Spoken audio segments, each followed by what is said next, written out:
بسم الله الرحمن الرحيم. فاتحة. بسم الله الرحمن الرحيم. الرحمن الرحيم مالك يوم الدين إياك نعبد وإياك نستعين اهدنا الصراط المستقيم صراط الذين أنعمت عليهم غير المغضوب عليهم ولا الضالين. صل على محمد. أعوذ بالله من الشيطان الرجيم. بسم الله الرحمن الرحيم. الحمد لله الذي لا يبلغ رزقه القائلون ولا يحصي نعماءه العبدون ولا يؤدي حقه المجتهدون الذي ليس لصفته حد محدود ولا نعت موجود ولا وقت معدود ولا أجل ممدود فطر الخلائق بقدرته ونشر الرياح برحمته. الصلاة والسلام على الرسول المسدد المصطفى الأمجد المحمود الأحمد سيدنا ومولانا ومولى الكونين جد الحسن والحسين معاني والقاسم محمد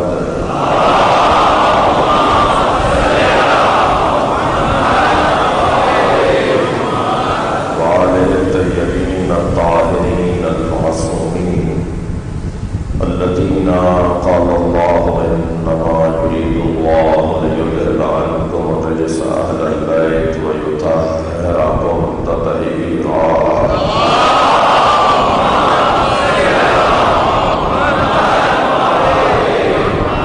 ولعنة الله على أعدائهم أجمعين من يوم عداوتهم إلى قيام يوم الدين. أما بعد، قال الحكيم في القرآن الكريم: بسم الله الرحمن الرحيم.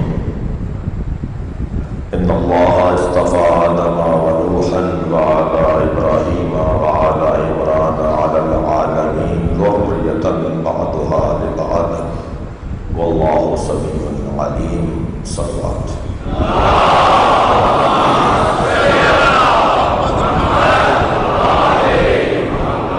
التماس ہے ایک سورہ فاتحہ، 3 مرتبہ سورہ اخلاص. حاضرین مجلس کے مرحومین، خاص طور پر سید قلندر حسین بخاری، سیدہ رفیق بانو، سید اشرف کاظمی، سیدہ رفعت ہاشمی، آپ سب کے مرحومین، شہدائے ملت، شہدائے تحفظ پاکستان، رحم اللہ من قرأ الفاتحہ. بسم اللہ الرحمن الرحیم.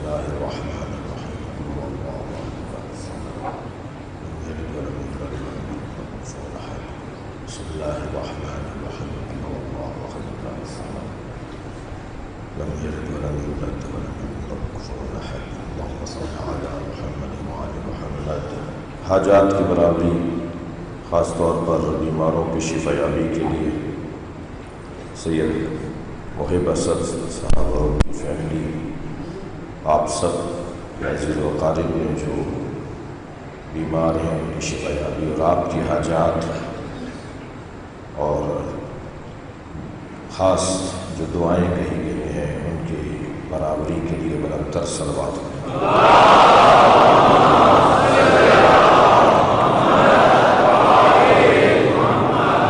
سورہ مبارکہ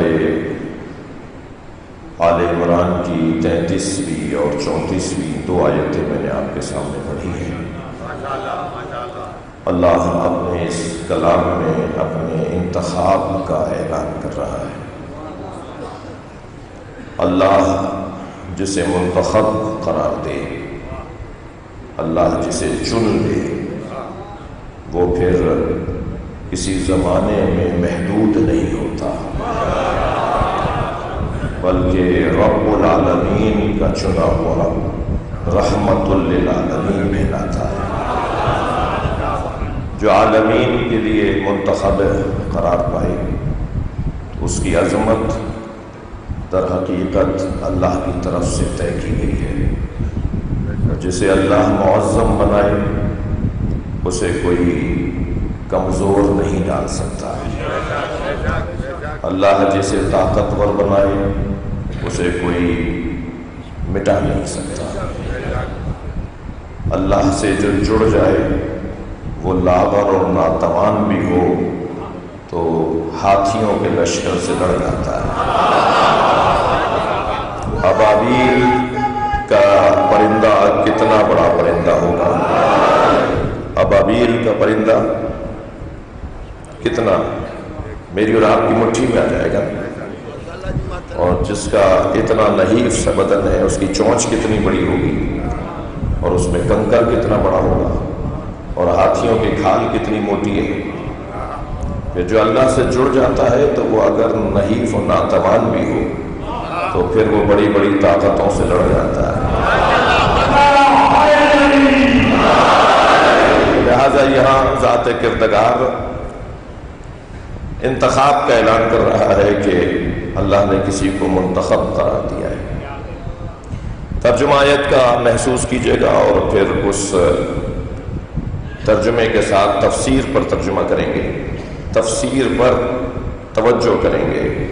ان اللہ اصطفیٰ آدم، بتحقیق اللہ نے آدم کو چن لیا، ونوحًا اور نوح کو چن لیا، وعلی ابراہیم اور مکمل نسل ابراہیمی کو چن لیا، وعلی عمران اور اللہ نے آل عمران کو چن لیا، علی العالمین اور یہ انتخاب عالمین پر ہے، ذریۃً بعضھا لبعض اور بعض کی اولاد کو بعض کی اولاد بنا دیا، واللہ سمیع علیم اور اللہ بہت زیادہ سننے والا بھی ہے اور اللہ بہت زیادہ جاننے والا بھی ہے۔ یہ آیت کا وہ محاوراتی ترجمہ ہے جو میں نے آپ کے سامنے پیش کیا۔ ایک مرتبہ تفسیری نگاہوں سے اس آیت پر توجہ کریں گے۔ پہلا حسن تو اس آیت میں یہ ہے کہ اللہ نے دو نبیوں کے انتخاب کا اعلان کیا ہے اور دو نبیوں اور دو اوصیاء کی نسل کے انتخاب کا اعلان کیا ہے۔ یعنی یہ کتنا حسن ہے کہ اللہ نے آدم اور نوح علیہ السلام کا انتخاب کیا مگر ان کی اولاد کی بات نہیں کی، مگر یہ ابراہیم علیہ السلام کی عظمت ہے کہ وہ خود بھی منتخب ہیں اور ان کی اولاد بھی منتخب ہے۔ اور یہ عمران کون ہے کہ جو خود بھی منتخب ہے اور ان کی اولاد بھی منتخب ہے، اور یہ منتخب اپنے زمانے کے لیے نہیں ہے بلکہ یہ عالمین کے لیے انتخاب ہے۔ زمین والے جتنا انہیں جانتے ہیں اس سے زیادہ آسمان والے جانتے ہیں، انسان جتنا انہیں پہچانتے ہیں اس سے زیادہ جن انہیں پہچانتے ہیں۔ جی انسان جتنا انہیں جانتے ہیں اتنا غیر انسانی مخلوق بھی انہیں پہچانتی ہے۔ یہ عالمین کے لیے منتخب ہیں۔ اور پھر یہ کیا انداز ہے اللہ کا، سمجھنے کی ضرورت ہے، اور قرآن کی تفسیر بیان ہو رہی ہے، اور یہ بات میرے بچوں اور جوانوں پر تو روشن ہے مگر جن پر روشن نہیں ہے ان پر بھی روشن رہے کہ یہ مجلس قرآن صامت سے شروع ہوتی ہے اور قرآن ناطق پر کمال پاتی ہے۔ اس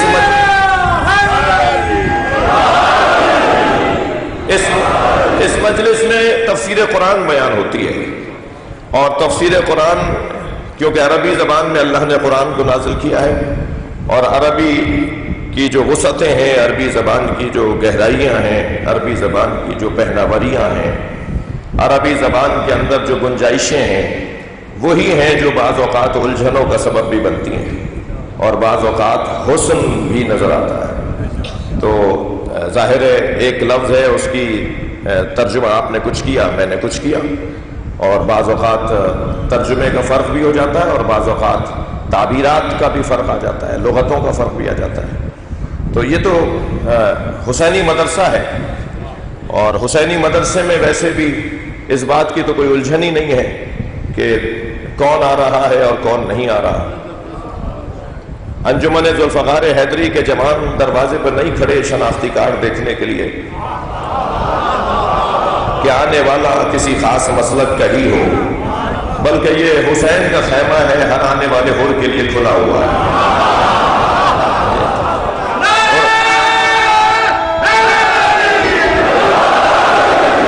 اور ویسے بھی عزیزان گرامی، مجلس اعزا امام حسین شیعوں کی ملکیت تو ہے نہیں، شیعہ امام حسین کے ذکر کے مالک نہیں ہے، نوکر ہے، اور نوکروں کو اوقات میں رہنا چاہیے، مالک کے مہمانوں کا خیال کرنا چاہیے۔ کوئی بھی مجلس میں آ سکتا ہے، اور ہمیں حق نہیں ہے کہ، اور یہ ذکر بھی ویسا ہی ہے کہ جس ذکر میں جاذبیت ہے، جس ذکر میں کشش پائی جاتی ہے، تو سب کے لیے ہے، اور جب سب کے لیے ہے تو بیان بھی سب کے لیے ہوگا اور گفتگو بھی سب کے لیے ہوگی۔ تو آیت بھی ہم نے وہ لی ہے کہ جس میں ہمارے عیسائی برادران بھی توجہ کریں، ہمارے یہودی صہیونیوں کے علاوہ یہودیوں کی بات کر رہا ہوں، یہودی برادران بھی توجہ کریں جی، اور ہمارے انسانی تقاضوں کے مطابق ہندوؤں کے لیے بھی دروازہ کھلا ہوا ہے، اور پھر سنی تو ویسے ہی ہماری جان ہے۔ آیت اللہ سیستانی فرماتے ہیں سنیوں کو بھائی نہ کہا کرو، سنیوں کو اپنی جان کہا کرو، ایک ہی وجود ہے ہمارا، ہم سلیقوں کا فرق رکھتے ہیں مگر مقصد ہم سب کا ایک ہے، تعبیرات مختلف ہیں مگر نتیجے ایک ہیں جی، ہم سب کا ہدف ایک ہی ہے، ہم سب کا کعبہ بھی وہی ہے۔ یہ جو حسین کے عزادار بیٹھے ہوئے ہیں، یہ جب امام حسین کے نیاز کے لیے جانور ذبح کرتے ہیں تو جانور کو کربلا کی طرف لٹا کے ذبح نہیں کرتے، جانور پر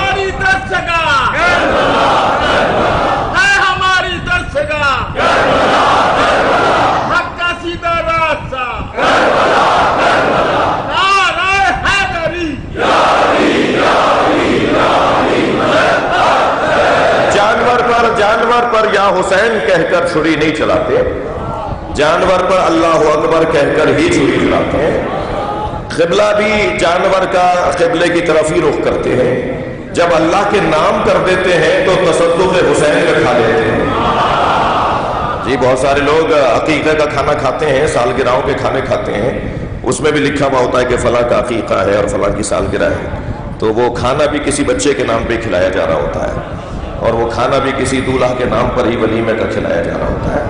تو عزیزان گرامی، سارے کھانے تو کھا لیے جائیں اور حسین کے نام کی نیاز میں تقرب ہو۔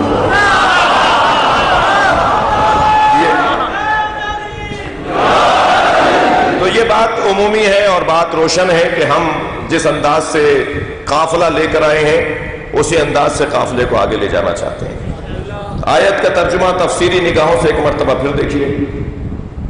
ان اللہ استفا آدم، اللہ نے آدم کو چن لیا۔ سوال، پہلی مجلس ہے میری اور گفتگو ہماری مسلسل رہے گی۔ سوال، حضرت آدم کی اولاد کا ذکر نہیں ہو رہا کیونکہ ایک ہی آیت میں بات ہو رہی ہے نا۔ اگر اس آیت میں سارے نبیوں کا ہی ذکر ہوتا، مثلا اللہ نے کہا ہوتا کہ اللہ نے آدم کو چن لیا، نوح علیہ السلام کو چن لیا، ابراہیم علیہ السلام کو چن لیا، مثلا عمران کو چن لیا، مثلا موسیٰ علیہ السلام کو چن لیا، تو پھر سوال ہی نہ اٹھتا۔ سوال اس لیے سوچا جا سکتا ہے کہ اللہ نے دو نبیوں کے انتخاب کی بات کی ہے اور دو اولادوں کے انتخاب کی بات کی ہے، یعنی حضرت آدم اور حضرت نوح کا انتخاب اور پھر دو نسلوں کا انتخاب ہے۔ قرآن ہے یہ، سورہ آل عمران ہے، یہ دو نسلوں کا انتخاب ہے، آل ابراہیم اور آل عمران، اور ان چاروں ہستیوں کے ساتھ جڑا ہوا ہے علی العالمین، یہ عالمین کے لیے منتخب ہے۔ اور پھر یہ بھی عجیب آیت کا لہجہ ہے کہ ان میں سے بعض کی اولاد کو بعض کی اولاد بنا دیا، اور یہ بھی واضح کر دیا کہ ایسا بھی ہو سکتا ہے کہ اولاد کسی کے ہو اور کہلائی کسی اور کی۔ تو یہ کیسے ممکن ہوگا کہ کسی کی اولاد کسی کی کہلائے؟ تو اس کا ایک ہی حل ہے کہ ماننا پڑے گا کہ وہ دو نہیں ہے، جس کی اولاد کو جس کی اولاد بنایا جا رہا ہے وہ دو نہیں ہے، بلکہ ان کی حقیقت ایک ہے اور چہرے مختلف ہیں. رخ دو ہیں مگر وجود ایک ہی ہے. جی پیکر دو ہیں مگر روح ایک ہی ہے. وہ نام دو رکھتے ہیں مگر ان کی جان ایک ہی ہے. اگر آپ کی توجہ یہی ہے تو میں کہہ دیتا ہوں، یہ کون ہو سکتا ہے کہ جس کی اولاد کسی اور کی کہلائے، اولاد ان کی ہو کہلائے ان کی؟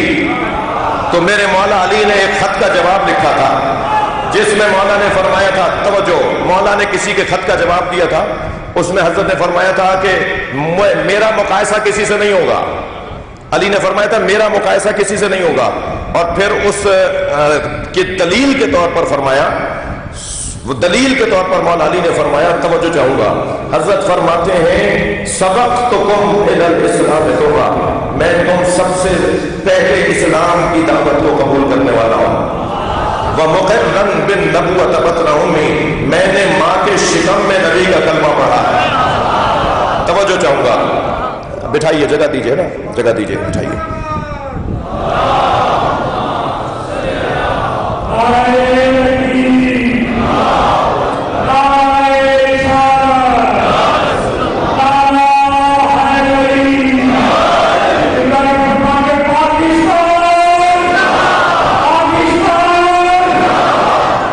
توجہ ہے آپ حضرات کی؟ میرے مضمون کی طرف پلٹی ہے، میں ابھی پہلے تمہیدی بیان سے گزر رہا ہوں. وہ کون ہے کہ جس کی اولاد اس کی اولاد کہلائے اور اس کی اولاد کسی اور کی اولاد کہلائے؟ قرآن ہے یہ، قرآن. مولا نے جواب لکھا کہ تم میں سے کسی کا پتہ نہیں تھا اور میں اسلام قبول کر چکا تھا. وَمُقَرًّا بِالنَّبُوَّةِ بَطْنَ أُمِّي، میں نے نبی کا کلمہ ماں کے شکم میں پڑھا ہے. وَجَعْفَرٌ الَّذِي يَدْهَا وَيَمْسَى، اور وہ جعفر طیار جو صبح شام یطیرُ مَعَ الْمَلَائِکَةِ ابن امی، جو فرشتوں کے ساتھ جنت میں پرواز کرتا ہے، وہ میرا ماجایا ہے. اس کے بعد والا بھائی وقت میرے پاس تنگ ہے مگر ان کی عقیدتوں میں تو کمی نہیں ہے نا. تو یہ تو نعرے لگائیں گے، یہ تو اپنی محبتوں کا اظہار کریں گے، تو یہ بھی رہے گا، ایسا بھی ہوگا اور آپ کو اسے قبول کرنا ہوگا.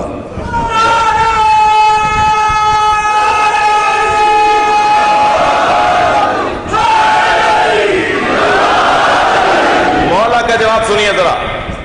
اور سوال میں نے یہ اٹھایا ہے کہ ذریۃً بعضھا لبعض کا کیا مطلب ہے؟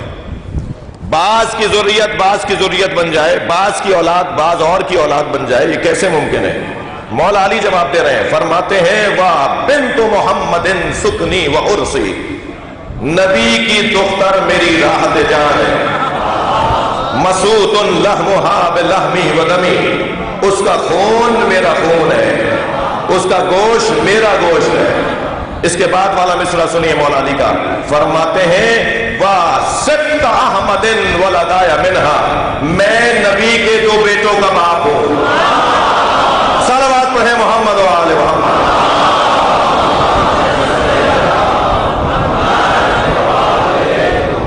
بھائی اسی مرحلے پر ایک بات، اسی مرحلے پر ایک بات روشن ہو جائے.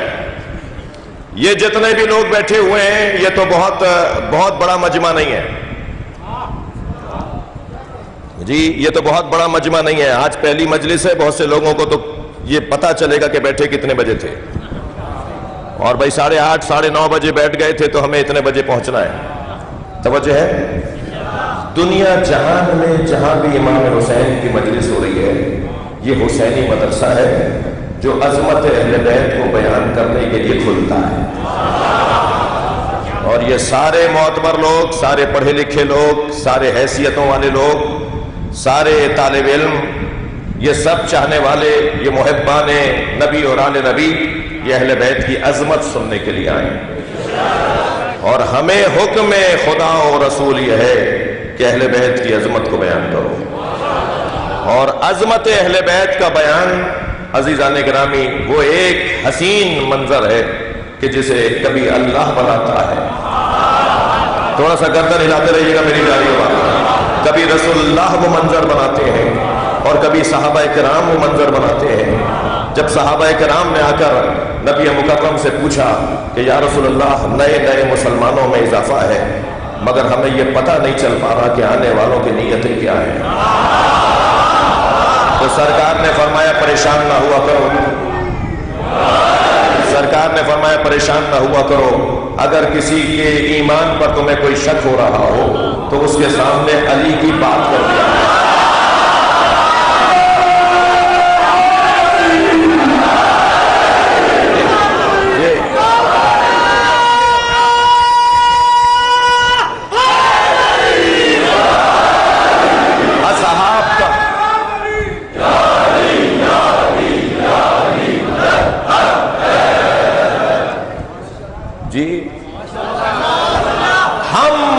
اصحاب مصطفیٰ نے یہ طے کر لیا تھا کہ جب علی کا ذکر کرتے تھے اور چہرہ کھل جاتا تھا تو ہم سمجھ لیتے تھے کہ یہ مومن ہے، اور اگر چہرہ اتر جاتا تھا تو ہم سمجھ لیتے تھے کہ اس کا مطلب کوئی اور ہے.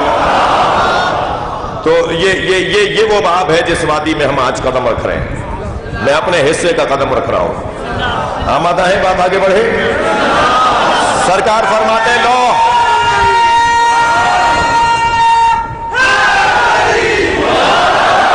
سرکار فرماتے ہیں لو ان الریاض اقلام.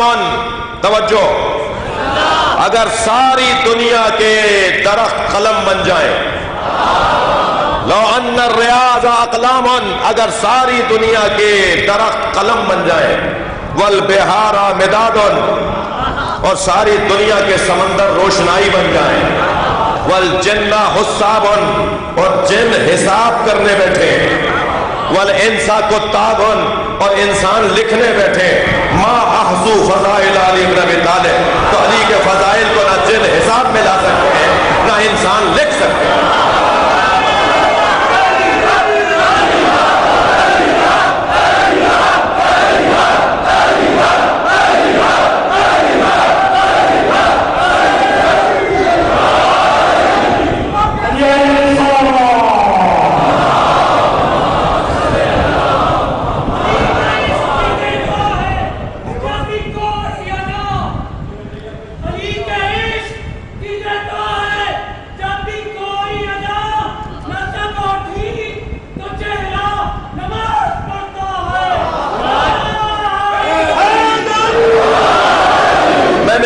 سے آیت کا آخری حصہ پہلی مجلس میں بیان کر دیا. آیت کا آخری حصہ یہ تھا کہ ذریتاً بعضها لبعض، بعض کی ذریت کو بعض کی ذریت بنایا، لہذا اولاد علی کی ہے کہلائے گی مصطفیٰ کی، بیٹے علی کے ہیں مگر کہلائیں گے نبی کے. اور نہ صرف یہ کہ حدیث میں کہلائیں گے اور آج کی مجلس میں کہلائیں گے، بلکہ جب تک قرآن موجود ہے، اور قرآن جب تک رہے گا جب تک اللہ کا امر زندہ ہے. قرآن کو مٹانے والے سوچ لیں کہ اس کے پیچھے اللہ کی طاقت ہے. کوئی قرآن کا بال بھی بھیگا نہیں کر سکتا،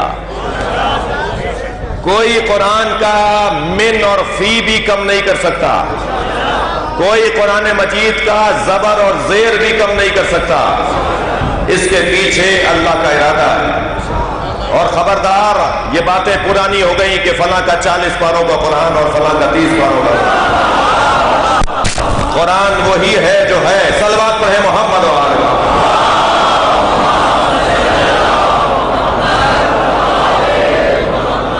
یہ قرآن مجید آواز دے کر کہہ رہا ہے. توجہ، میں اپنے منزل کو اور بہتر کر رہا ہوں، اپنے بیان کو اور مستدل کر رہا ہوں.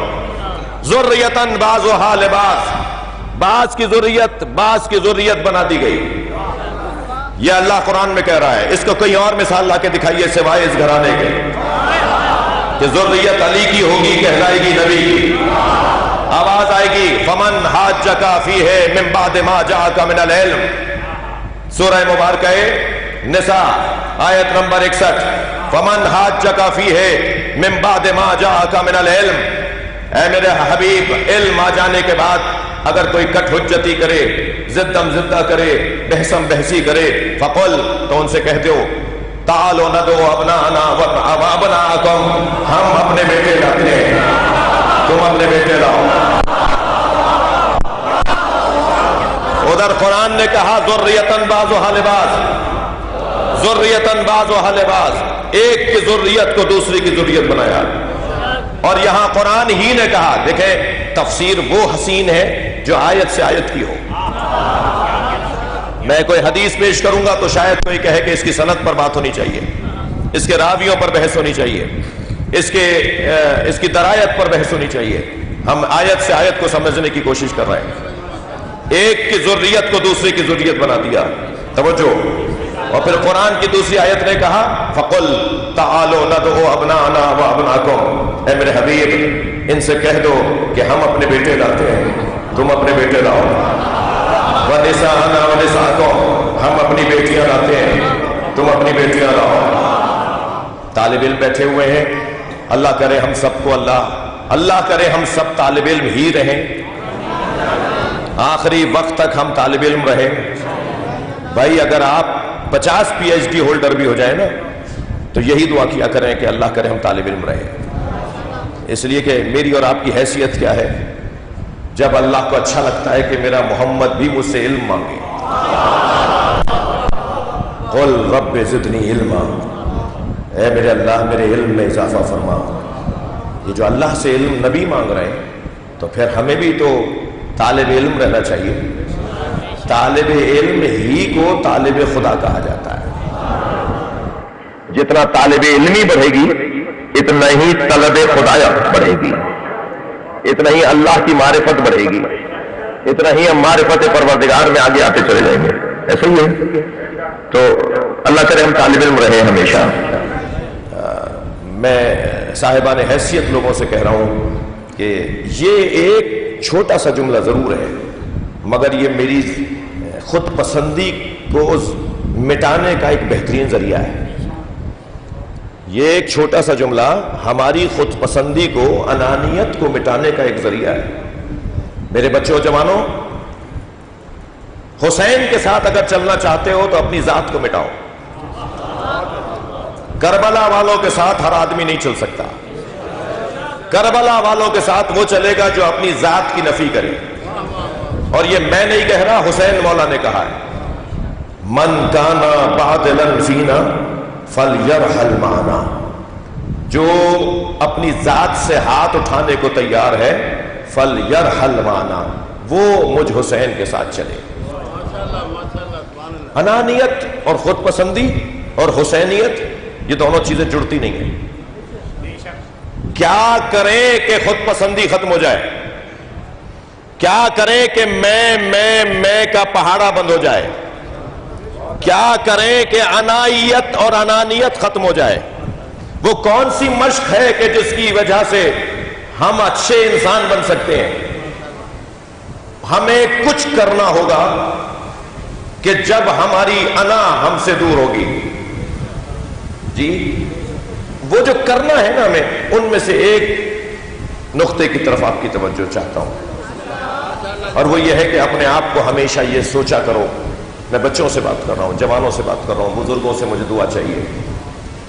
اور میری خوش قسمتی ہے کہ پورے پاکستان میں کراچی کے ساحل سے لے کر پیماڑ کی چوٹی تک، لداخ کے پہاڑوں سے لے کر کراچی کے ساحل تک، الحمدللہ پاکستان کا جوان مجھ سے پیار کرتا ہے.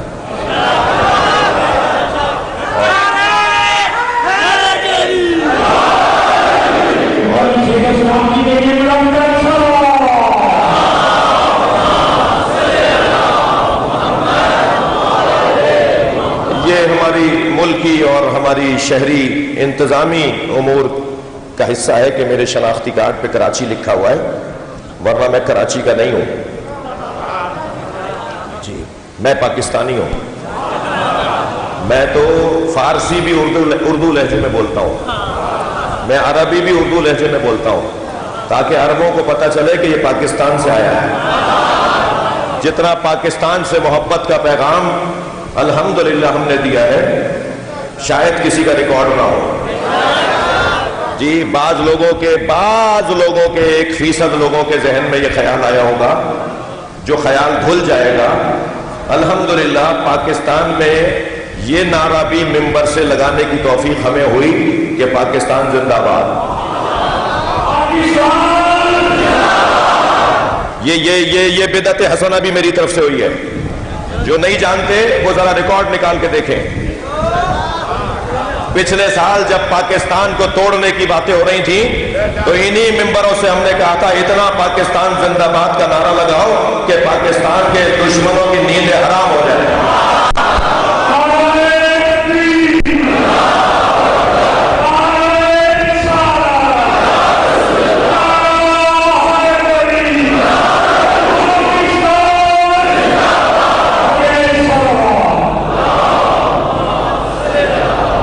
اس سے اچھی صلوات پڑھ سکتے ہیں, مل کر پڑھیے.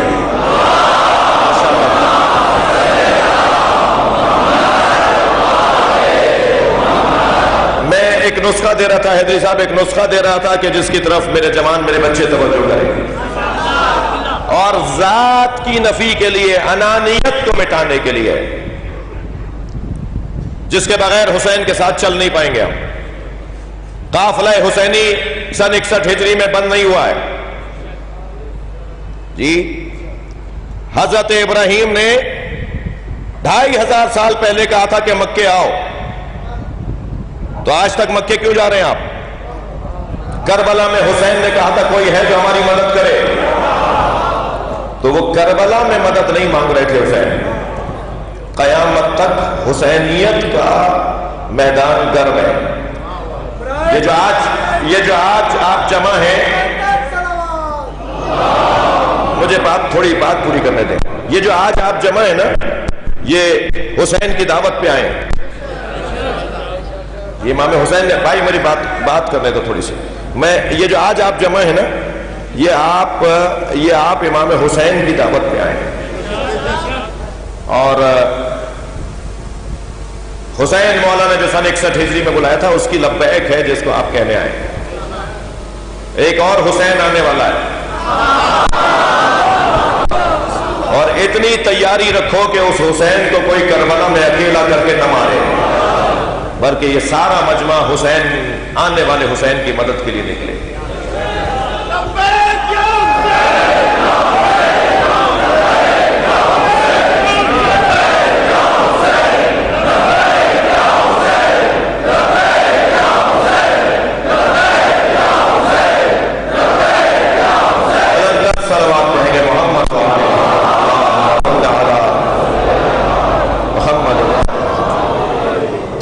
توجہ, ذات کی نفی کا ایک نسخہ میں بچوں جوانوں آپ کو دے رہا ہوں, اور وہ ایک نسخہ یہ ہے کہ ہمیشہ اپنے آپ کو طالب علم مانو.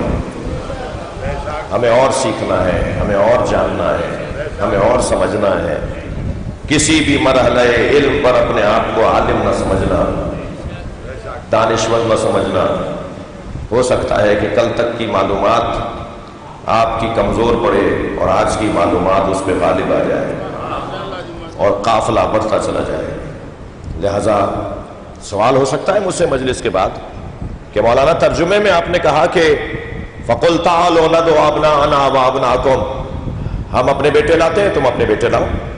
وَنِسَاءَنَا وَنِسَاءَكُمْ, ہم اپنی بیٹیاں لاتے ہیں تم اپنی بیٹیاں لاؤ. تو نساء کا ترجمہ بیٹیاں آپ نے کیوں کیا ہے؟ تو میں اسے جواب دے رہا ہوں کہ ترجمہ میں نے ٹھیک کیا ہے. نساءنا و نساءکم, ہم اپنی بیٹیاں لاتے ہیں تم اپنی بیٹیاں لاؤ. اس لیے کہ قرآن مجید کی دوسری آیت ہماری رہنمائی کر رہی ہے کہ اگر ابن کے ساتھ نساء کا لفظ آئے, ابنا کے ساتھ اگر نساء کا لفظ آئے, تو وہاں ترجمہ بیٹیاں کیا جائے گا, کیونکہ ابن کا لفظ قرینہ بن رہا ہے کہ یہاں نساء سے مراد بیٹی ہے.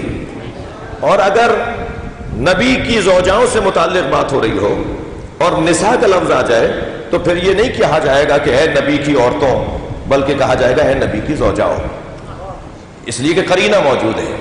ہم قرینے کے مطابق ترجمہ کرتے ہیں. یا نساء النبی لستن کاحد من النساء, اے نبی کی زوجاؤں تم عام عورتوں کی طرح نہیں ہو. تو یہ ہم نے کیوں ترجمہ کیا زوجہ؟ اس لیے کہ قرینہ موجود ہے جی.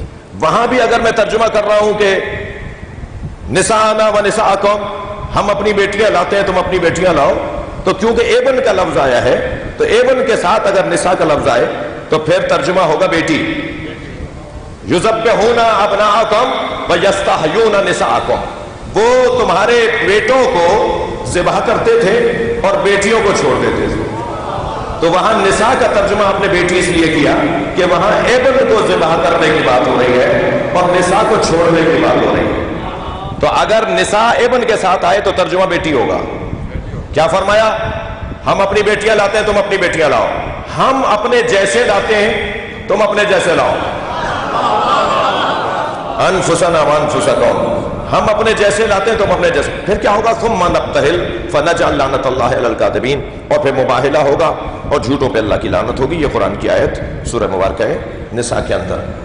بحث یہ تھی کہ ذریتاً بعضھا لبعض، بعض کی ذریت کو بعض کی ذریت بنایا گیا ہے نا.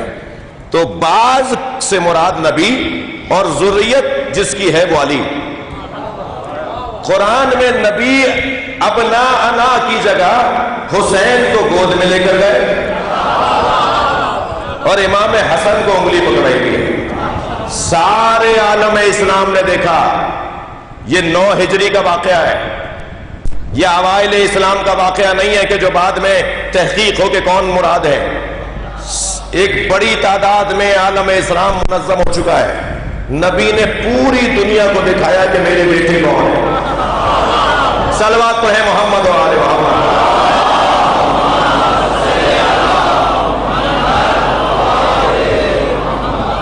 عزیزو، گفتگو اپنے ایک زاویہ تک آ گئی اور میں اپنا بیان کا دوسرا پہلو آپ کی خدمت میں بیان کروں. دیکھیے، اگر مالی 4 دن کے لیے بھی باغیچہ چھوڑ کر جائے تو وہ کسی کو کہہ کر جاتا ہے کہ فلاں پودے میں اتنا پانی ڈالنا اور فلاں پودے میں پانی کی ضرورت نہیں ہے ورنہ یہ جل جائے گا، اور فلاں جو گملہ رکھا ہے اس کے اندر گوڈی لگانی ہے اور فلاں جو گملہ رکھا ہے اس کے اندر کھاد ڈالنی ہے. یعنی مالی اگر 4 دن کے لیے جائے تو پودوں کا خیال کرتا ہے. بلدیہ کا اگر افسر، بلدیہ کا چیئرمین، بلدیہ کا ناظم اگر 1 ہفتے کی چھٹی پر جائیں تو اپنی سیٹ خالی کر کے نہیں جاتے، بلکہ ان سے متعلق ہی کوئی افسر اس سیٹ پہ بیٹھتا ہے تاکہ شہر چلتا رہے. پیش نماز حضرات تشریف فرما ہے، علماء اکرام تشریف فرما ہے. ہم جب محراب چھوڑ کر جا رہے ہوتے ہیں کسی سفر پر تو انتظام کرتے ہیں کہ ہمارے پیچھے سے جماعت کیسے ہوگی. یہ نظام عقلی ہے، یہ فارمولہ فطری ہے، یہ طریقہ رائج ہے کہ جانے والا اپنے بات کا انتظام کرتا ہے. سرکار دنیا سے جا رہے ہیں، اپنے بات کا انتظام کیا کر کے گئے ہیں؟ تھکے نہیں ہے تو جملہ کہہ رہا ہوں، سرکار اپنے بات کا جو انتظام کر کے گئے ہیں اسے قرآن اور اہل بیت کہا جاتا ہے. صلوات پڑھے محمد و آل محمد.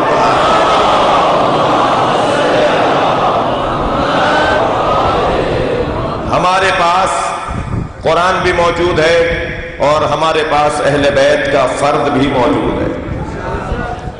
ممکن ہے کہ کسی کو ابھی شبہ رہ جائے تو میں اس کو رفع کرتا ہوں.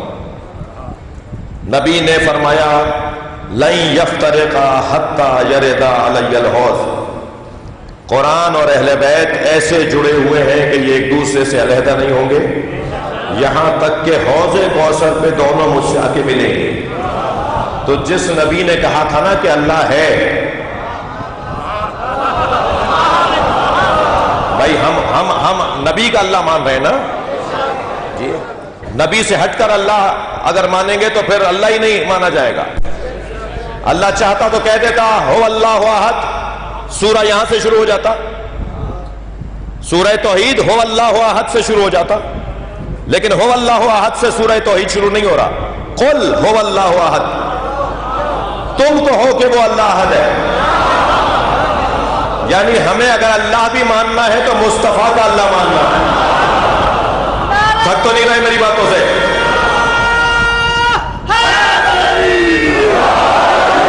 ہمیں اللہ مصطفیٰ والا اللہ ماننا ہے. ایک اور آیت لے لیجئے، چلے میں اور تھوڑا سا اپنی بات کو مضبوط کر لوں. سورہ کہف کی آخری آیت ہے. قل انما انا بشر مثلکم یوحی الی انما الہکم الہ واحد فمن کان یرجو لقاء ربہ فلیعمل عملا صالحا ولا یشرک بعبادت ربہ احدا. یہاں بھی اللہ منوا رہا ہے تو مصطفیٰ کی زبان سے. تو ہمیں اللہ کس نے سمجھایا ہے؟ جی ہمیں نبی نے اللہ سمجھایا نا، یعنی ہمیں نبی سے اللہ لینا ہے.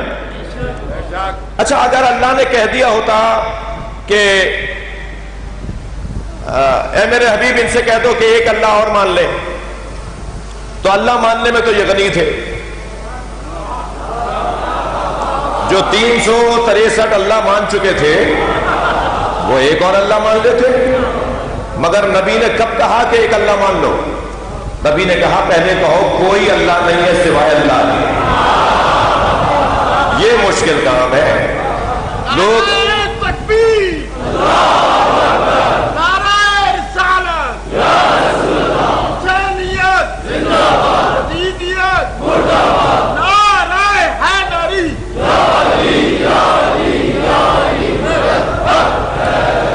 ہمیں اللہ کی وحدانیت کا عقیدہ وہ نبی مکرم عطا کر رہے ہیں، اور نبی کے ذریعے سے ہم اللہ کو سمجھنا چاہتے ہیں، اور اللہ بھی یہی چاہتا ہے کہ مصطفیٰ والا اللہ مانو. اچھا مصطفیٰ کا اللہ اور ہے اور اللہ اور ہے؟ نہیں، اور اللہ ہی نہیں ہے. لا الہ، کوئی الہ ہے ہی نہیں الا اللہ، سوائے اس کے جس کا تعارف مصطفیٰ کروا رہے ہیں، جس کا تعارف نبی کروا رہے ہیں. ایسا ہی ہے. تو جس نبی نے، میری بات کو محسوس کیجئے گا، جس نبی نے ہمیں اللہ سمجھایا ہے اور ہم نے سمجھ لیا ہے، جس نبی نے ہمیں قرآن بتایا ہے اور ہم نے مان لیا ہے. کس پہ آیا ہے قرآن بھائی؟ تھوڑا بولیے، بات کیجئے. قرآن کس پر اترا ہے؟ نبی پر اترا ہے نا. سرکار نے جو دیا وہ ہم نے لے لیا. هو الذی انزل علیک الکتاب، وہ اللہ جس نے اے حبیب آپ پر کتاب کو نازل کیا. تو اللہ نے نبی پر کتاب کو نازل کیا. تو کتاب اللہ نے نبی پر نازل کی، اور اس کتاب کی تفسیر نبی نے بیان کی تو وہ حدیث کہلائی. تو صحیح ہے. نبی نے کہا یہ قرآن ہے، ہم نے مان لیا. اور ان کی دیانت داری دیکھیے کہ اگر اللہ کہہ رہا ہے مثال کے طور پر قل لا اسألکم علیہ اجرا الا المودۃ فی القربى، اے میرے حبیب ان سے کہہ دو کہ مجھے کچھ نہیں چاہیے سوائے یہ کہ میرے قربا سے مودت کریں. تو اللہ نے کہا نا قل، تو نبی نے بھی کہہ دیا قل. جو قاف اور لام بھی اللہ کا بتایا ہوا کم نہ کرتا ہو، جو اتنا محتاط ہو، جو اتنا محتاط ہو کہ 2 حرفی لفظ بھی کم نہ کرتا ہو، وہ اپنا دین بغیر وارث کے چھوڑ جائے گا. جی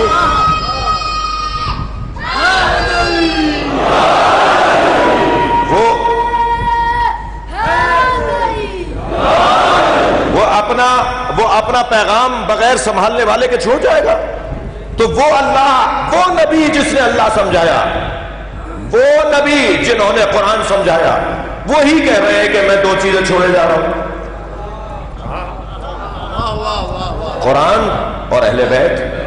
تو جتنا یقین تمہیں نبی کے اس قول پر ہونا چاہیے، اتنا ہی اہل بیت کے کسی فرد کا زندہ ہونا بھی تمہیں یقینی ماننا چاہیے کہ کوئی اہل بیت کا فرد موجود ہے. وہ اور بات ہے کہ ہمیں نظر نہیں آ رہا.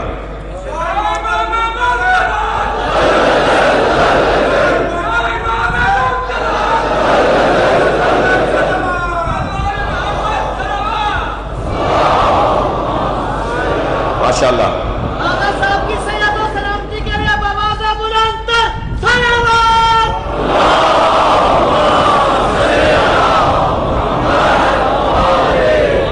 وہ کہہ کے جا رہے ہیں نا کہ یہ ایک دوسرے سے علیحدہ نہیں ہوں گے. تو قرآن موجود ہے تو مانے کہ اہل بیت بھی موجود ہیں.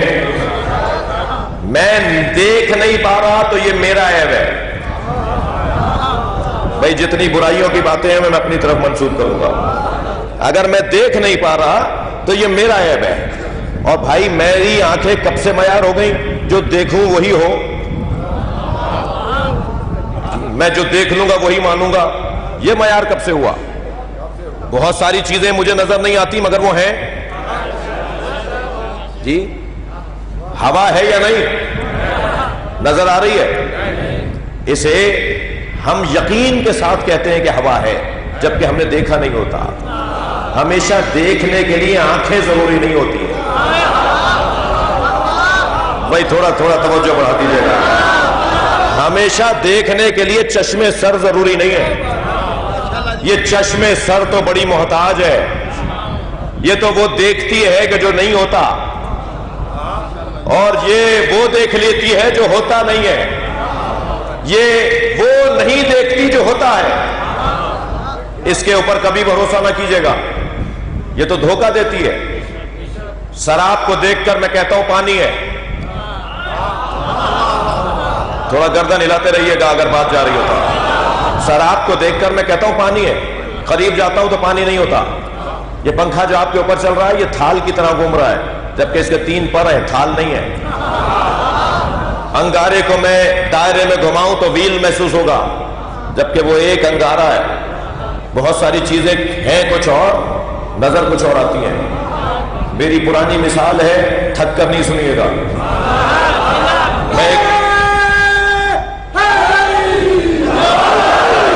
میں ایک جگہ سے گزر رہا تھا، رستے میں سانپ بیٹھا ہوا تھا. میرے بڑھتے ہوئے قدم رک گئے. سوچنے لگا موذی ہے، حملہ کرے گا. لوگوں نے دور سے دیکھ کر تبصرے شروع کر دیے. مولانا کو دیکھو بڑی شجاعت کی باتیں کرتے ہیں، بڑی لمبی لمبی تقریریں کرتے ہیں، سانپ سے ڈر رہے ہیں. اب میں سوچنے لگا ان کے چڑھانے میں آؤں یا عقل مندی کا ثبوت دوں. بہت سارے لوگ چڑھا کر غائب بھی ہو جاتے ہیں.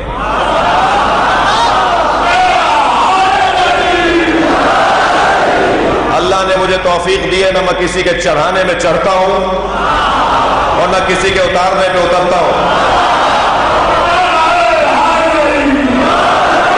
توجہ ہے اب بات کی.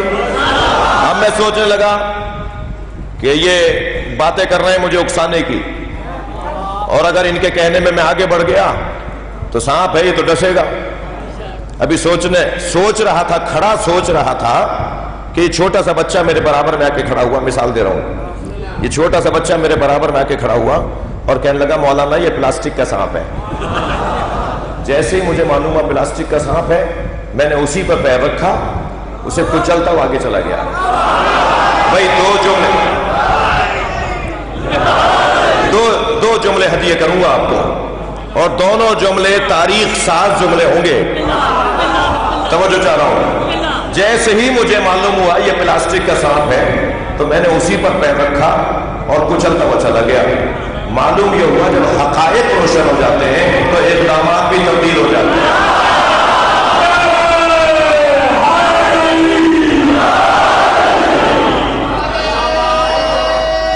جی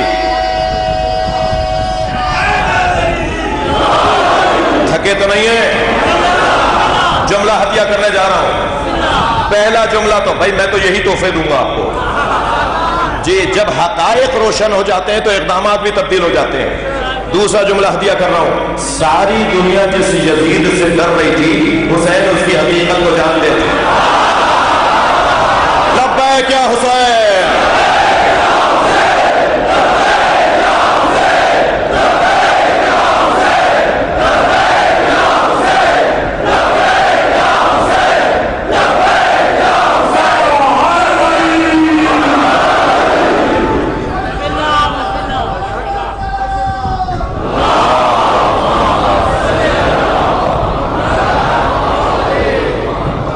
توجہ ہے آپ بات آگے بڑھے. نبی سرکار 2 چیزیں چھوڑ کر گئے، قرآن اور اہل بیت. جی اس الجھن میں کسی کو رہنے نہیں دوں گا کہ اہل بیت وہ صاحب عظمت گھرانہ ہے جو ایک ہی وقت میں اہل بیت بھی ہیں اور اصحاب بھی ہیں. لہٰذا ذرا ہمارے مزاج کو سمجھنے کی کوشش کرو. جب ہم اہل بیت کہہ دیتے ہیں تو خود بخود اصحاب کی پیروی کا اعلان بھی کر دیتے ہیں. ہمارا نظریہ، ہمارا طریقہ سمجھنے کی کوشش کی جائے. جی میں دو چیزیں چھوڑے جا رہا ہوں، ایک قرآن، ایک اہل بیت. اب میں کیونکہ عوامی خطیب ہوں الحمدللہ، یہ بچہ بھی کچھ سیکھنے آیا ہے اور وہ ڈاکٹر صاحب بھی کچھ لینے آئے ہیں، وہ مثال کے طور پر 2000 ایکڑ کے زمیندار بھی کچھ لینے آئے ہیں، اور یہ حسین کی بارگاہ ہے، یہاں سے سب مانگنے آئے ہیں، یہاں سے لوگ حاجتیں اپنی روا کروانے آئے ہیں، یہاں اطمینان قلب حاصل کرنے آئے ہیں. آپ میں ایک بڑی تعداد ہے جو میرے فضائل کے باب میں مجھے برداشت کرتی ہے کہ برداشت کر لو اسے، 40 منٹ ہو گئے بولتے ہوئے، ہم تو اس سے مصائب سننے آئے تھے. تو میں مجلس کا وہ جو مال مجلس کا حصہ ہے نا، بیان مصائب اہل بیت کا، تو اس میں بھی اپنی نوکری کے لیے موجود ہوں، حاضر ہوں. تو یہاں سب کچھ نہ کچھ لینے آئے ہیں اور یہاں سب منگتے بیٹھے ہوئے ہیں، یہاں سب فقیر بیٹھے ہوئے ہیں. جو 10 کروڑ کی گاڑی سے اتر کر آیا ہے نا، وہ بھی اپنی ذات کی نفی کر رہا ہے.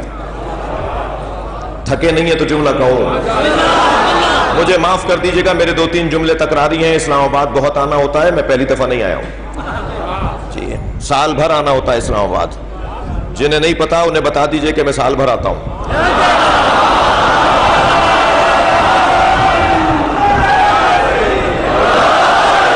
تو میں اگر کوئی جملہ تکراری ہو جائے تو مجھے معاف کیجئے گا، اور وہ جملہ تکراری ہے، میں یہاں کہہ چکا ہوں، یعنی یہاں سے مراد اسلام آباد میں کہہ چکا ہوں. اور پھر آج تو سوشل میڈیا کا دور ہے، میں تو 2 سال سے پکار رہا تھا کہ لائف مجلسیں بند کرو. میرا ریکارڈ 2 سال کا اٹھا کے دیکھو، اس سال کی بات نہیں کر رہا. میں محب وطن پاکستانی ہوں، میں کسی سنی سے زیادہ بڑا سنی ہوں، اور الحمدللہ بار بار اعلان کر چکا ہوں کہ میں شہنشاہ حسین نقوی سنی ہوں. اس سے زیادہ اور بہتر انداز کیا ہوگا اتحاد کا. ہماری خواہش ہے کہ سنی حضرات بھی شیعت کو سمجھیں. ہو نہیں سکتا کوئی شیعہ ہو اور وہ سنی نہ ہو. جی یہ والی باتیں، کل پیدائش نہیں ہوئی ہے میری، 48 سال کی عمر ہے. کل پیدا ہو کے آج نہیں آیا ہوں مجلس پڑھنے. یہاں پاکستان بننے میں میرے گھر کے 18 لوگ شہید ہوئے. میرے نانا، میرے داداؤں کے بھائی، 18 لوگ ہم نے وطن بنانے میں قربان کیے. پاکستان کی خدمت کرنے والوں میں میرا خاندان ہے. انون آدمی نہیں ہوں، خاندانی آدمی ہوں، زمیندار گھرانے سے ہوں، اور وطن کی خاطر جان دینے کا جذبہ رکھنے والے ہیں. پاکستان کی طرف کسی نے ٹیڑھی آنکھوں سے دیکھا تو اس کی آنکھ پہلے نکالنے والوں میں ہم ہیں.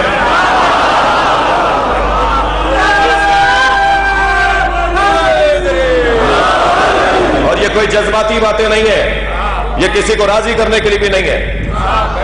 ہم وطن سے محبت عبادت سمجھ کے کرتے ہیں. ہم وطن سے محبت عبادت سمجھ کے کرتے ہیں. پاکستان ایک سنی نے سوچا تھا، ایک شیعہ نے بنایا تھا، لہذا یہ سنیوں کا بھی ہے اور یہ شیعوں کا بھی ہے. سارے شیعہ مل کے سنیوں کو ختم نہیں کر سکتے اور ساری سنی مل کے شیعوں کو ختم نہیں کر سکتے. تو جو کام ہو نہیں سکتا اس کی کوشش کیوں کی جاتی ہے؟ ہم سب اس ملک کے اندر آبرو کے ساتھ رہنا چاہتے ہیں اور رہ رہے ہیں الحمدللہ. ایک منزل آ گیا ہوں، توجہ آپ سے چاہوں گا. میں عوامی خطیب ہوں، یہ بچے، یہ جوان، یہ بزرگ، یہ سب تشریف فرما ہے، اس لیے ایک مثال نسبتاً عامیانہ مثال دے رہا ہوں. جو بہت بڑے بڑے دانشور بیٹھے ہیں وہ دل چھوٹا نہ کریں کہ صاحب یہ مثال بہت چھوٹی سی دے دی، تو مجھے تو چھوٹے بچے کے لیے بھی دینی ہے مثال. یہ مدرسے کی کلاس نہیں لگی ہوئی ہے جو ایک معیار کی گفتگو ہو. اس میں ککڑی بیچنے والا بھی بیٹھا ہے، اس میں PhD ڈاکٹر بھی بیٹھا ہے، اس میں فلاں افسر بھی بیٹھا ہے، اور اس کے اندر جسے نام نہیں لکھنا آتا وہ بھی بیٹھا ہے، تو ہماری مجلس میں ہر طرح کی بات ہوگی جی۔ جب نبی نے کہہ دیا کہ میں دو چیزیں چھوڑے جا رہا ہوں اور یہ ایک دوسرے سے علیحدہ نہیں ہوں گی، یہاں تک کہ حوض کوثر پہ قیامت میں آ کر مجھ سے ملیں گی، تو اس کا مطلب یہ ہے کہ یہ ساتھ ساتھ ہے نا، مجھے نظر نہیں آ رہی تو اس کا مطلب یہ نہیں ہے کہ وہ نہیں ہے۔ میرا نظر نہ آنا دلیل نہیں ہے ان کے عدم وجود پر، ان کے عدم وجود پر میرا نظر نہ آنا دلیل نہیں ہے جی۔ ایام اعزا ختم ہوں گے، ربیع الاول کا مہینہ آئے گا، سرکار کی ولادت کا مہینہ ہے، ہم سب مسلمان مل کے جشن منائیں گے، شادیاں ہوں گی، تقریبات میں آپ جائیں گے۔ مہذب اور دیندار گھرانے مکس گیدرنگ نہیں کرتے،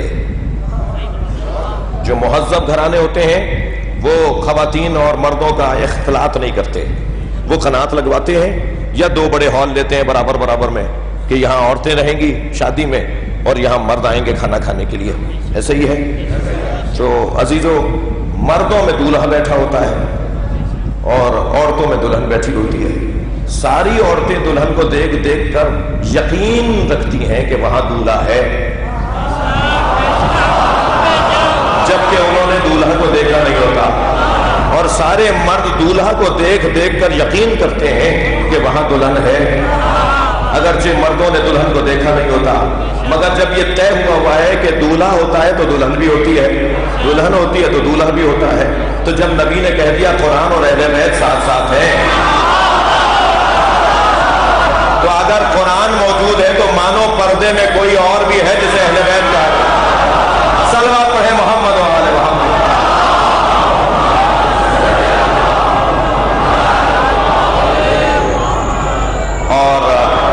اور یہ بات روشن ہے کہ پردے سے مراد مادی پردہ نہیں ہے، پردے سے مراد معرفت کا پردہ ہے، یعنی وہ ہمارے درمیان ہیں اور ہم پہچان نہیں پا رہے ہیں، بس جس دن ہم پہچان لیں گے وہی دن ظہور کا ہوگا۔ بہت دیر لگائی میں نے آپ کو منزل مصیبت اہل بیت کے بیان تک پہنچنے میں۔ ہمارا عقیدہ یہ ہے کہ ایک قطرہ بھی اگر حسین مولا کے نام پر آنکھ سے آنسو کا ٹپکے گا تو نبی کا فرمان ہے، مولا صادق کا فرمان ہے، اور امام رضا نے تو ہماری خوب رہنمائی فرمائی ہے، فرمایا یا ابن الشبیب، اگر غم دنیا تمہیں گھیر رہی ہو، غم دنیا تمہیں گھیر رہا ہو تو خبردار دنیا کی پریشانیوں میں رونا نہیں، فب کے للحسین، حسین پہ رو لینا۔ تمہاری دنیا کی پریشانیاں تمہیں محسوس نہیں ہوں گی، پریشانیاں ہوں گی مگر تم اس کا اثر نہیں لو گے، اور منزل بڑھاؤ گے اور قدم بڑھاؤ گے، زندگی گزارو گے۔ حسین پہ رو لینا۔ رونے والوں، میں نے تو یہ حدیث بھی دیکھی، فرمایا جس نے حسین پر 10 لوگوں کو رلایا، فرماتے ہیں ہم محشر میں اس کی شفاعت کریں گے۔ نہ جانے پھر معصوم نے کیا سوچا، فرمایا جس نے حسین پہ 3 لوگوں کو رلایا، ہم محشر میں اس کی حمایت کریں گے۔ کیا مظلومیت اور کیا تنہائی ہے۔ ہو سکتا ہے ایسا بھی کبھی ہو جائے کہ جس نے حسین پر ایک آدمی کو رلایا، ہم محشر میں اس کی شفاعت کریں گے۔ فرمایا من بکا او ابکا او تباکا، جو حسین پہ رویا، جس نے حسین پہ رلایا اور جس نے رونے کا ماحول بنایا، یعنی آپ، میں، ذاکر، یہ بانی، ان تینوں کے لیے فرمایا کہ جنت ان پہ واجب ہے۔ آپ کی جو آوازیں بلند ہو رہی ہیں یہ تصنع اور بناوٹ نہیں ہے، یہ حکم نبی و رسول ہے، نبی و اہل بیت ہے۔ اور یہ جو ایام ہے سفر کے، میرا تجربہ ہے، سال ہائے سال کا تجربہ ہے کہ 25 محرم امام سجاد کی مجلس شہادت ہے، جو امام سجاد کی شہادت کی مجلس ہوتی ہے اس میں گریہ بہت ہوتا ہے۔ اس سال بھی میں نے جلوس کی مجلس بھی پڑھی کراچی میں، اور شب شہادت بھی 2 مجلسیں پڑھی، اور سالوں کا تجربہ ہے کہ جب امام سجاد کی شہادت کی مجلس آتی ہے تو اس میں گریہ بہت ہوتا ہے۔ تو میں ایک دن اپنے آپ سے کہہ رہا تھا کہ آخر امام سجاد کے نام پہ اتنا گریہ کیوں ہوتا ہے؟ تو مجھے میرے من نے جواب دیا کہ یہ اس کی مجلس ہے جو 36 سال ہو گیا۔ اجرکم اللہ، یہ مجمع رونے آیا ہے اور ہم رونے کے لیے مجلس کرتے ہیں۔ چلیے سوچئے ذرا اس امام معصوم کے بندوں، 1-2 سال نہیں، پانی آتا تھا نا سامنے، جو رونے آئے تکلف نہیں کریں گے، مجھے بھی جلدی نہیں ہے، مجھے جلدی نہیں ہے۔ جب امام سجاد کے سامنے پانی آتا تھا تو پانی کو دیکھ کر روتے تھے۔ جب آپ کی کنیز نے ایک مرتبہ پوچھا والا آپ ہمیشہ پانی کو دیکھ کر، تو فرمایا جب پانی کو دیکھتا ہوں مجھے یاد آتا ہے میرے بابا حسین نے بھائی علی اصغر کے لیے پانی مانگا۔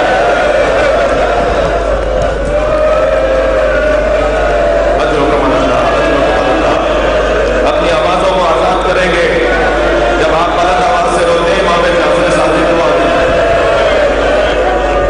جب امام کے سامنے کھانا آتا تھا تو امام کھانے کو دیکھ کے روتے تھے۔ جب پوچھا گیا مولا آپ کھانے کو دیکھ کے روتے ہیں، فرمایا ایک دن میں نے اپنی پھوپھی زینب کو دیکھا کہ وہ زندان شام میں بیٹھ کے نماز پڑھ رہی۔ تو میں نے کہا پھوپھی اماں آپ عالمہ یا غیر معلمہ ہیں، نماز کھڑے ہو کر پڑھی جائے گی، آپ بیٹھ کے نماز پڑھ رہی ہیں۔ تو میری پھوپھی زینب نے فرمایا زینب عابدین کھانا اتنا کم ہوتا ہے کہ میں اپنے حصے کا کھانا بھی بانٹ دیتی ہوں۔ میرے لال مجھے بتاؤ میں بغیر کھائے کتنے دن زندہ رہوں؟ اجرکم اللہ، اجرکم اللہ، حق ہے ایسے رونے کا۔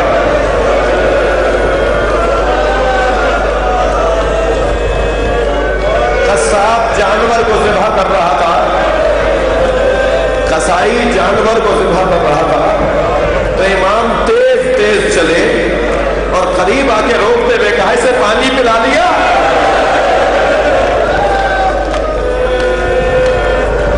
مولا ہم مسلمان ہیں، جانور کو پانی پلا کے ذبح کرتے ہیں، تو کربلا کی طرف رخ کر کے سلام کرتے تھے بابا پاک، اور کہا بابا مسلمان جانور کو پانی پلا کے ذبح کرتا ہے اور آپ اپنے بچوں کے لیے پانی مانگتے رہے۔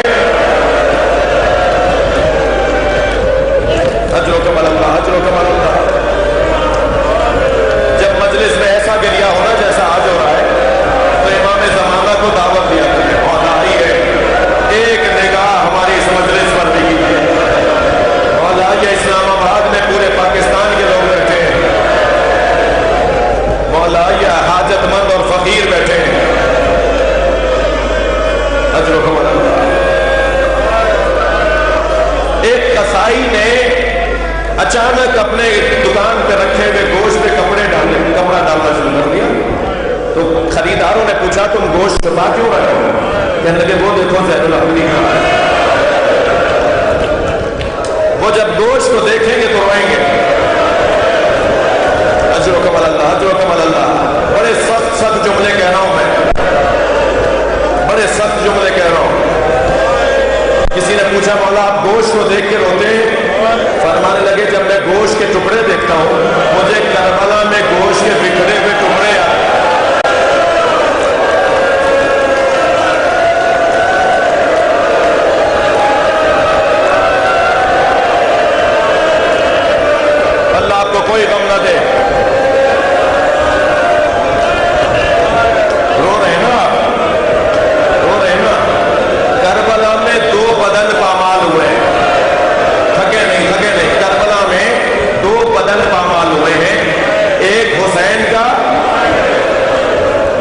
زینب کبھی دائیں جاتی تھی، کوئی ہے؟ کبھی بائیں دوڑتی بھی جاتی تھی۔ مشرق کے گھوڑے مغرب کی طرف دوڑ رہے ہیں، میری بیوی زینب آوازیں لگا رہی ہے، کوئی ہے جو نبی زادے کو بچائے؟ تم نے گلا تو کاٹ دیا، تم نے لباس تو اتار لیا، تم نے حسین کا ماما لوٹ لیا، تم نے حسین کی ابا اتار لی، اب یہ وطن چھوڑ دو۔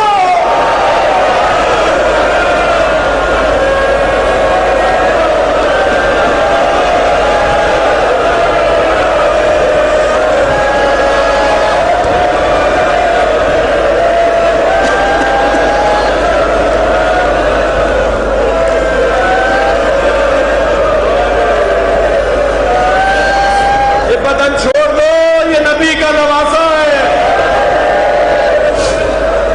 مشرق کے گھوڑے مغرب دوڑنے لگے، جناب زینب کبھی دائیں جاتی ہے کبھی بائیں، دوڑتے ہوئے گھوڑے روکے گئے۔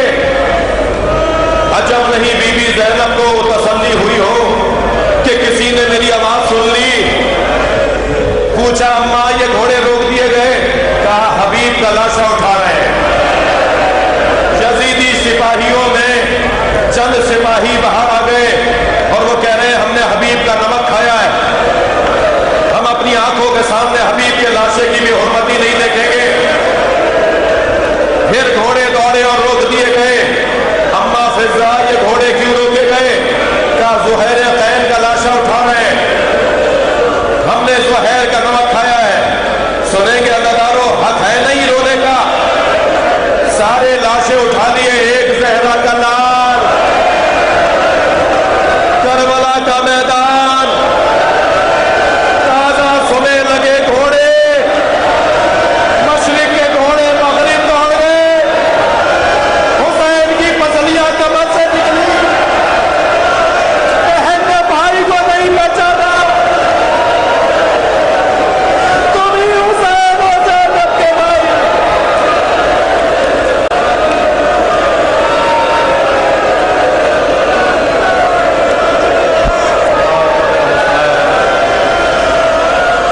اگر آپ ہمارے لیٹسٹ ویڈیوز کے بارے میں جاننا چاہتے ہیں تو ہمارے چینل کو سبسکرائب کریں اور بیل آئیکن کو پریس کریں۔